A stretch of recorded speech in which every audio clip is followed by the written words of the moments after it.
केदारनाथ धाम के कपाट आज 8:30 पर 6 महीने के लिए बंद हो गए हैं। आज सुबह गर्भगृह के कपाट बंद करने के बाद पंचमुखी डोली को मंदिर परिसर में लाया गया, तो वहीं कपाट बंद होने के मौके पर श्रद्धालु जमकर झूमे। भैया दूज के पावन पर्व पर आज पौराणिक परंपरा और विधि विधान के तहत बाबा केदार के कपाट शीतकाल के लिए बंद कर दिए गए। अब आगामी 6 महीने तक बाबा केदार की पूजा अर्चना शीतकालीन यानी कि गद्दी स्थल ओमकारेश्वर मंदिर उखी मुठ में होगी। कपाट बंद के अवसर पर हजारों की तादाद में श्रद्धालु केदारनाथ धाम पहुंचे। शनिवार को करीब 22,000 लोगों ने बाबा केदार के दर्शन किए और अब तक करीब 16,32,000 श्रद्धालु बाबा केदार के दर्शन कर चुके हैं।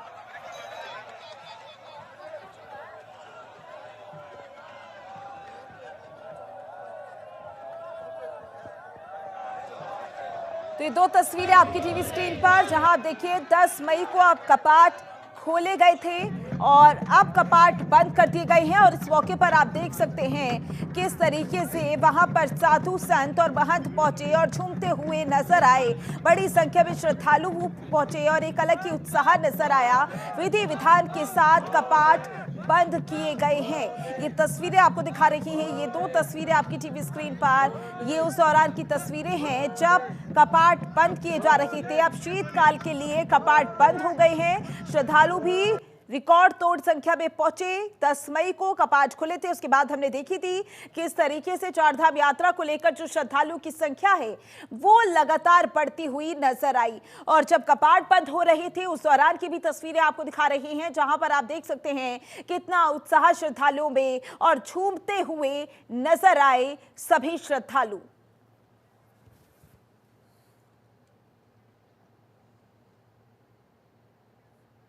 तो वहीं विश्व प्रसिद्ध यमुनोत्री धाम के कपाट भैया दूज के पावन पर्व पर आज 12:05 पर वैदिक मंत्रोच्चारण के साथ शीतकाल के लिए बंद हो गए हैं, जिसके बाद शीतकाल में 6 महीने तक मां यमुना के दर्शन, शीतकालीन प्रवास खुशी मठ खड़साली गांव के बंद किए जाएंगे। वहीं देश विदेश से आने वाले श्रद्धालु मां यमुना के दर्शन 6 महीने तक उनके शीतकालीन प्रवास खड़साली गांव में कर सकेंगे। इससे पूर्व यमुनोत्री धाम से मां की उत्सव चोली आने पर पैदल मार्ग की साफ सफाई कराई गई, जिससे पूरा रास्ता साफ सुथरा रहे। खड़साली गांव में मां यमुना की उत्सव चोली को लेकर ग्रामीणों में खासा उत्साह दिखा।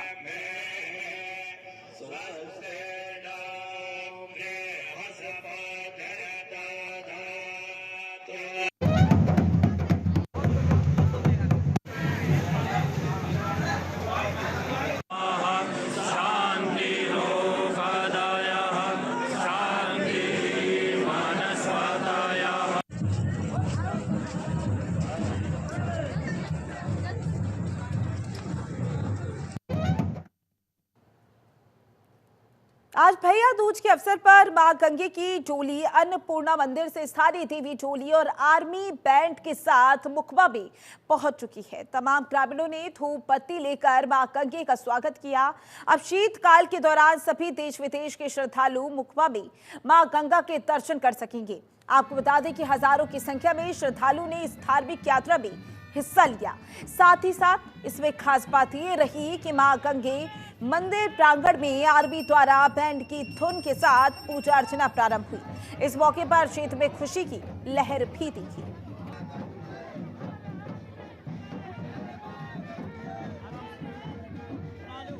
गंगा मैया की जय। आज भैया दूज के दिन मां भगवती गंगा मैया की विग्रह डोली अपने शीतकालीन प्रवास मुखीमठ मुखबा में पधार चुकी है। और शीतकाल को समस्त देशवासियों से, विदेशियों से, सभी से हमारा अनुरोध होगा कि शीतकालीन यात्रा यहाँ प्रारंभ रहती है। किसी प्रकार की किसी को कोई असुविधा नहीं होगी और माँ गंगा का आशीर्वाद लेने के लिए आप देश विदेश से आए। इन्हीं शुभकामनाओं के साथ बोल गंगा मैया की जय। पावनी मां पुण्यशिला गंगा मैया की डोली मुखवा मुखीमठ जो शीतकालीन प्रवास है मां गंगा का पहुंच गई है। अब 6 महीने तक जो गंगा मैया की दर्शन इसी जगह पर सुलभ हो पाएंगे। जितने भी देश विदेश के जितने भी श्रद्धालु हैं वो मुखवा मुखीमठ में आके मां गंगा के दर्शन करने का उनको सौभाग्य मिलेगा। और अगले वर्ष अक्षय तृतीया के पावन बेला पर मां पतित पावनी पुण्यशिला भगवती गंगा मैया के कपाट गंगोत्री में सभी श्रद्धालुओं में खोल दी जाएगी। तो वहीं कैबिनेट मंत्री डॉक्टर धन सिंह रावत जल्द ही पार्टी के प्रचार प्रसार के लिए महाराष्ट्र जाएंगे। देहरादून की यमुना कॉलोनी स्थित शासकीय आवास में कैबिनेट मंत्री डॉक्टर धन सिंह ने प्रेस वार्ता की। इस दौरान उन्होंने बताया कि वह 3 दिन बाद महाराष्ट्र जाकर बतौर स्टार प्रचारक पार्टी का प्रचार प्रसार करेंगे। उन्होंने बताया कि केंद्रीय नेतृत्व की ओर से ये जिम्मेदारी दी गई है। इससे पहले 40 दिनों तक उन्होंने जम्मू कश्मीर में भी पार्टी का प्रचार प्रसार शुरू किया था। पार्टी की तरफ से मुझे महाराष्ट्र के चुनाव में भेजा गया है और मैं 2-3 दिन बाद जो है महाराष्ट्र के चुनाव में जाने वाला हूँ। अभी मैं जम्मू कश्मीर के चुनाव में था, तो केंद्रीय नेतृत्व जो है हर कार्यकर्ताओं को कहीं ना कहीं चुनाव में लगाता है और केदारनाथ में मेरा 2 दिन का जो है मैं खुद वहाँ पार्टी की तरफ से स्टार प्रचारक के रूप में 2-3 दिन जो है प्रचार करने जाऊँगा, क्योंकि 40 दिन मैं जम्मू कश्मीर के चुनाव में था, अभी महाराष्ट्र के चुनाव में जाना है। तो नेचुरली जिन जिन लोगों की ड्यूटी बाहर लगी है उनका जो है उपयोग 2 या 3 दिन पार्टी की तरफ से किया गया। तो वहीं उत्तराखंड में केदारनाथ उपचुनाव कांग्रेस और बीजेपी के लिए काफी महत्वपूर्ण। कांग्रेस के तमाम वरिष्ठ नेता चुनावी प्रचार को धार देने के लिए जल्द केदारनाथ विधानसभा क्षेत्र में पहुंचेंगे।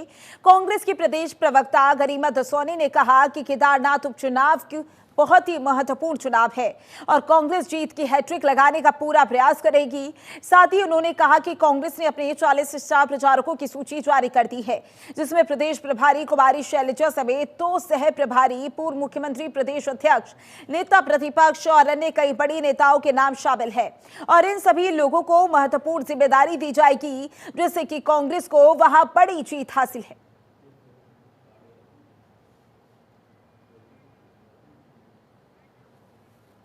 केदारनाथ उपचुनाव हर लिहाज से बहुत ही महत्वपूर्ण चुनाव है, ना सिर्फ उत्तराखंड कांग्रेस के लिए बल्कि ये देश को दिशा देने वाला, एक संदेश देने वाला चुनाव है। अयोध्या और बद्रीनाथ हारने के बाद अगर केदारनाथ में भी हम हैट्रिक लगाते हैं तो निश्चित रूप से ये कांग्रेस पार्टी के लिए बूस्ट करने वाला चुनाव हो सकता है, उसमें एक नई ऊर्जा और नई शक्ति प्रदान करने वाला चुनाव हो सकता है। तो ऐसे में पूरी ताकत कांग्रेस पार्टी इसमें अपनी लगा रही है। इसी के मद्देनजर 40 स्टार प्रचारकों की सूची जारी हुई है, जिसमें माननीय प्रदेश प्रभारी कुमारी शैलजा समेत 2 सह प्रभारी हमारे जो नवनियुक्त हुए हैं वो भी स्टार प्रचारकों की सूची में है। माननीय अध्यक्ष जी हैं, नेता प्रतिपक्ष जी हैं, माननीय पूर्व मुख्यमंत्री जी हैं, माननीय पूर्व अध्यक्ष प्रीतम सिंह जी और गणेश गोदयाल जी हैं, उपनेता प्रतिपक्ष भुवन कापड़ी समेत बहुत सारे विधायकों के नाम इस सूची में हैं, फ्रंटल संगठनों के अध्यक्षों के नाम इस सूची में हैं और निश्चित ही रूप से सबको महत्वपूर्ण जिम्मेदारी दी जाएगी और अपने अपने जो बूथ हैं उनको संभालने की जिम्मेदारी कांग्रेस पार्टी देगी। तो वहीं हल्द्वानी में पीसीएस परीक्षा की तैयारी कर रहे अभ्यर्थियों ने विधायक सुमित हदेश से मुलाकात करते हुए बताया कि पीसीएस की परीक्षा के पाठ्यक्रम में हिंदी और अंग्रेजी सिलेबस में भिन्नता देखने को मिली है, जिस पर हिंदी माध्यम से परीक्षा देने वाले पीसीएस के अभ्यर्थियों ने कड़ी आपत्ति जताई। विधायक सुमित हदेश को भी कहना है कि ये लोक सेवा आयोग की नियमावली के खिलाफ है, जिसमें अंग्रेजी के छात्रों को फायदा का और हिंदी के छात्रों को नुकसान होगा। लिहाजा उन्होंने मुख्यमंत्री से अपील की कि इसका स्वतः संज्ञान लेकर इसकी जांच कराई जाना बेहद आवश्यक है। बड़ी विसंगति है। पब्लिक सर्विस कमीशन की जो 2013 की नियमावली है वो साफ बोलती है कि अगर अंग्रेजी और हिंदी में सिलेबस बनाया जा रहा है तो एक समान होना चाहिए, उसमें कोई विसंगति नहीं हो सकती। लेकिन इसमें जो अंग्रेजी का सिलेबस इन्होंने दिया है और पेपर भी निकट है, अभ्यर्थियों को भी देर में पता लगा है, अंग्रेजी का जो सिलेबस दिया है उसमें 40% के ऐसे मार्क्स हैं जो हिंदी के पेपर में नहीं है, हिंदी के सिलेबस में नहीं है, जिससे कि जो हिंदी भाषी राज्य होने के बावजूद उत्तराखंड जो इंग्लिश मीडियम से ये एग्जाम देंगे उनको इसमें फ़ायदा मिलेगा। तो ये कहीं ना कहीं इसमें लापरवाही है और इसकी जांच होनी चाहिए या फिर इसमें मिलीभगत है। मैं माननीय मुख्यमंत्री जी से आप लोग के माध्यम से अपील करना चाहता हूँ कि स्वयं उसका ये संज्ञान ले और अवश्य ये जो विसंगति है इसे दूर करने का तुरंत आदेश। तो वहीं आज विधि विधान के साथ प्रसिद्ध प्राचीन कल्प केदार मंदिर के कपाट भी शीतकालीन के लिए विधि विधान के साथ सभी देश विदेश के श्रद्धालुओं के लिए बंद कर दिए गए हैं। भागीरथी और खीर गंगा के संगम पर स्थित धराली का प्राचीन नाम श्याम प्रयाग भी है। स्कंद पुराण के केदार खंड में भी इसका उल्लेख मिलता है। कल्प केदार मंदिर समिति के पदाधिकारियों का कहना है कि इस वर्ष कल्प केदार मंदिर में लगभग 6 लाख से ऊपर श्रद्धालुओं ने दर्शन किए। तो वहीं हर वर्ष तीर्थयात्रियों की संख्या में बढ़ोतरी देखी जा रही है।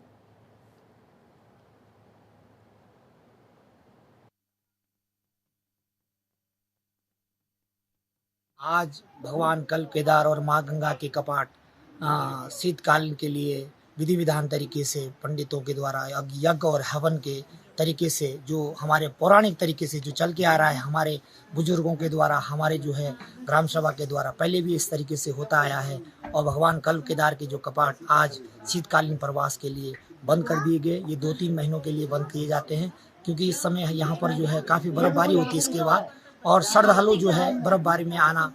तो महिला सशक्तिकरण और स्वच्छ गंगा अभियान को आगे बढ़ाते हुए देश के कोने कोने से आई बीएसएफ की महिला आरक्षियों का राफ्टिंग दल आज देवप्रयाग से रवाना हो गया।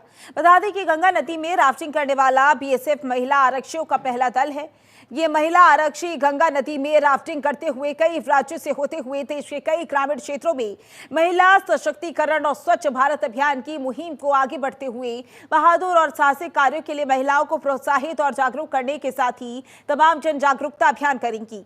25 अक्टूबर को गंगोत्री से यह अभियान हुआ, जो कि 53 दिन की अवधि के बाद गंगा सागर में जाकर समाप्त होगा।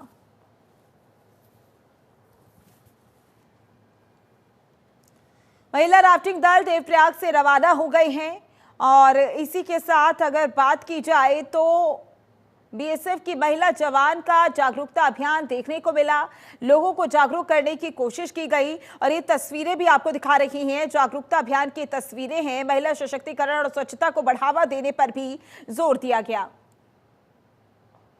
आज़ादी के इस अमृत काल में डीजी बीएसएफ श्री दलजीत चौधरी जी की ये सोच थी कि जो माननीय पीएम साहब का सपना है, सशक्त महिला, समृद्ध राष्ट्र, स्वच्छ गंगा, जीवन बलिदान, इसको हम साकार करें और बीएसएफ देश में पहली ऐसी एजेंसी बने जो all women Ganga river rafting Gangotri से लेकर गंगा सागर तक। इस पूरी टीम में 20 महिलाएं हैं हम जो इसमें भाग ले रही हैं और हम पूरी 20 महिलाएं भारत के अलग अलग प्रांतों से और पृष्ठभूमियों से संबंध रखती हैं। हम सारी जो 20 महिलाएं हैं बीएसएफ को अलग अलग सीमा पर हम सेवाएं दे रही हैं और अभी हमने बियाट देहरादून में 2 कोर्स होते हैं वहाँ पर, flood water rescue and riverine border domination course basic and advance. उन दोनों कोर्सों में हमने कठोर परिश्रम किया है और प्रशिक्षण प्राप्त किया है। उसके बाद वहाँ पे काफ़ी महिलाएं आई थी, उसमें से हम 20 महिलाओं को चयन किया गया है वहाँ से और वहाँ पे हमें काफ़ी स्किल्स सिखाई गई। तो वहीं उत्तराखंड में जल्दी उच्च शिक्षा विभाग की ओर से सेमिनार का आयोजन किया जाएगा। उच्च शिक्षा उन्नयन समिति के उपाध्यक्ष डॉक्टर देवेंद्र भसीन ने बताया कि राष्ट्रीय शिक्षा नीति के तहत युवाओं के कौशल विकास पर विशेष ध्यान दिया गया है। इसको देखते हुए राज्य के युवाओं के कौशल विकास के लिए सरकार जल्द ही एक सेमिनार का आयोजन करने जा रही है। इस सेमिनार में विश्वविद्यालयों के कुलपति और उद्योग जगत के प्रतिनिधि मौजूद रहेंगे। इसके तहत उद्योग जगत के द्वारा उद्योगों की मांग के अनुरूप युवाओं भी कौशल की मांग की जाएगी। इसके आधार पर विश्वविद्यालयों के पाठ्यक्रम में बदलाव भी किया जाएगा।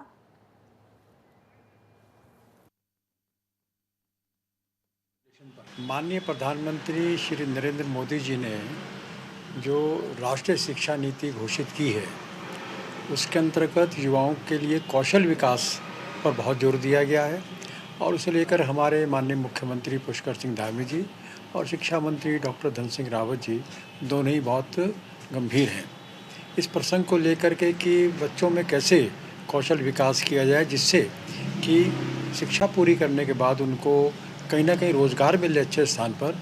तो उद्योग के साथ जो तालमेल है उसको बनाने के लिए बहुत शीघ्र ही एक जो सेमिनार या वर्कशॉप हम लोग करने वाले हैं, जिसमें जहां एक और हमारे विश्वविद्यालयों के कुलपति रहेंगे और दूसरी ओर जो उद्योग जगत के लोग हैं वे रहेंगे। और उद्योग जगत से हम ये अनुरोध करने वाले हैं कि आपकी हमारे युवाओं से क्या अपेक्षाएं हैं, आप किस प्रकार के युवक चाहते हैं, किस प्रकार का प्रशिक्षण उनको देना चाहिए। तो उनके द्वारा जो हमको कुछ गाइडलाइन दी जाएंगी, कुछ हमको फीडबैक दिया जाएगा, तो उसके आधार पर जो विश्वविद्यालयों का पाठ्यक्रम है उसमें परिवर्तन करेंगे। हरिद्वार पुलिस का सत्यापन अभियान लगातार जारी है। एसएसपी प्रमेंद्र सिंह ठोबाल के निर्देश पर पुलिस का सत्यापन अभियान लगातार चल रहा है। जिले भर के सभी थाना और कोतवाली क्षेत्रों में संदिग्ध और बिना सत्यापन के किराएदार रखने वाले मकान मालिकों पर कड़ी कार्रवाई की जा रही है। हरिद्वार के सिटकुल, रानीपुर, कनखल क्षेत्र में पुलिस घर घर पहुंचकर सत्यापन कर रही है। मकान मालिकों को किराएदारों का सत्यापन करवाना अनिवार्य है ताकि किसी भी प्रकार की आपराधिक गतिविधियों पर नजर रखी जा सके। डॉक्यूमेंट कुछ लगे सर? आधार कार्ड चाहिए, तुम्हारी आईडी चाहिए, वहां थाने से लिख के लाना लोकल। तो वहीं 10,000 की इनामी बदमाश और पुलिस के बीच मुठभेड़ हुई। मुठभेड़ में बदमाश घायल हो गया। घायल बदमाश का सीएचसी सहसपुर में उपचार चल रहा है। सूचना पर एसएसपी अजय सिंह ने मौके पर पहुंचकर घटना की जानकारी ली। घायल बदमाश के कब्जे से 315 बोर देसी तमंचा, जिंदा कारतूस, खोखा और मोटरसाइकिल बरामद हुई। पुलिस के मुताबिक बदमाश लंबे समय से गौकशी के अपराधों में लिप्त में रहा है। एसएसपी ने आरोपी पर 10,000 रुपए का इनाम भी घोषित किया था।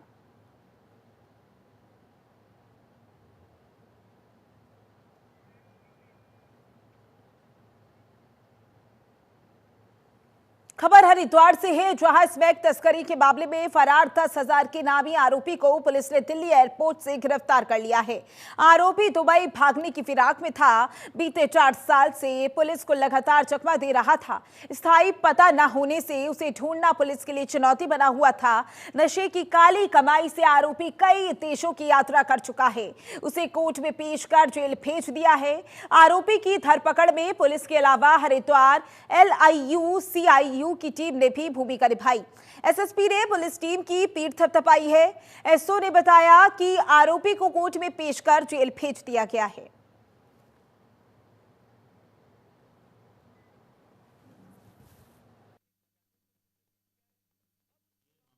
2020 में NDPS एक्ट में एक अभियोग पंजीकृत हुआ था, जिसमें तभी से विनय थापा नाम का एक अभियुक्त लगातार फरार चल रहा था और इसके काफ़ी प्रयास के बाद भी इसका कोई पता नहीं चल पाया था। लेकिन थाना पुलिस द्वारा लगातार इसमें पैरवी की गई थी, क्योंकि ये मुलजिम 29 का आरोपी था NDPS एक्ट की। तो मफरूरी में इसके खिलाफ चार्जशीट लगी थी। सिर्फ इसका नाम ही प्रकाश में आया था, लेकिन थाना श्यामपुर पुलिस द्वारा बहुत महत्वपूर्ण सुराग को हाथ में रखते हुए आगे बढ़ते हुए इसमें इसका इनाम की वृद्धि भी इसमें की गई थी। अभी ये 10,000 का इनाम ही था और तब से ये नाम बदल के लगातार विदेशों में अपने यात्रा कर रहा था। कल और इसकी LOC भी थाना श्यामपुर द्वारा जारी की गई थी। कड़ी मेहनत के बाद करीब 4 साल बाद इस अभियुक्त को दिल्ली एयरपोर्ट में पकड़ा गया, जिस पर रेड कॉर्नर नोटिस भी था। ये एक थाना श्यामपुर की एक बहुत महत्वपूर्ण कामयाबी है, जिसमें करीब 10,000 का इनामी पकड़ा जा सका है। और इसमें समस्त जो टीम है उसको बहुत बहुत मेरी ओर से शुभकामनाएं भी हैं, बधाई भी है, और इस संबंध में इनको इनाम भी दिया गया है। तो हरिद्वार के जगजीतपुर में हाथियों की चहल कदमी फिर नजर आई। गणपति धाम कॉलोनी में 5 हाथी बेपरवाह होकर कॉलोनी की गलियों में घूमते हुए नजर आ रही हैं। हाथियों को गुजरते देख कॉलोनी वासियों में दहशत बनी हुई है। स्थानीय लोग वन विभाग से हाथियों की आवाजाही पर रोक लगाने की मांग कर रहे हैं। तो कॉलोनी वासियों में दहशत का माहौल बना हुआ है। ये तस्वीरें भी आप देख सकते हैं किस तरीके से कॉलोनी में हाथी घुस आए हैं। हालांकि वन विभाग की ओर से लगातार कोशिश की जा रही है कि कॉलोनी वासियों को कोई परेशानी ना हो। वहां के लोग भी वन विभाग से मांग कर रहे हैं कि इस तरीके की हमें परेशानी हो रही है और इन हाथियों के झुंड को रोका जाए। लेकिन इन तस्वीरों के माध्यम से आप देख सकते हैं एक के बाद एक हाथी घुसते चले हुए आ रही हैं कॉलोनी में, और इससे कहीं ना कहीं कॉलोनी में एक दहशत का माहौल बना हुआ है। हरिद्वार के धरौरी क्षेत्र के शमशान घाट के पास एक खेत में संदिग्ध अवस्था में गुलदार मृत पाया गया है। सूचना मिलने पर वन विभाग की टीम मौके पर पहुंची और शव को कब्जे में लेकर पोस्टमार्टम के लिए भेज दिया गया। वन रेंजर विनय राठी ने बताया कि मामला संदिग्ध प्रतीत हो रहा है। पोस्टमार्टम रिपोर्ट के बाद ही गुलदार की मौत के कारणों का पता चल सकेगा। गुलदार के शव को पोस्टमार्टम के लिए भेज दिया गया है। मामले को लेकर जांच भी की जा रही है। संदिग्ध हालत में गुलदार का शव मिला और आप ये तस्वीरें देख सकते हैं। ये उसी जगह की तस्वीरें हैं जहां पर गुलदार का शव मिला है। सूचना मिलने पर वन विभाग की टीम पहुंची, जिसके बाद अब इस शव को पोस्टमार्टम के लिए भेज दिया गया है और देखना होगा आगे जब जांच होगी तब क्या कुछ चीजें सामने आएंगी। गुलदार की मौत किस तरीके से हुई है, हर एक पहलू को ध्यान में रखकर ये जांच की जा रही है। फिलहाल के लिए इस बुलेटिन में बस इतना ही। बने रहिए जनतंत्र टीवी के साथ। नमस्कार।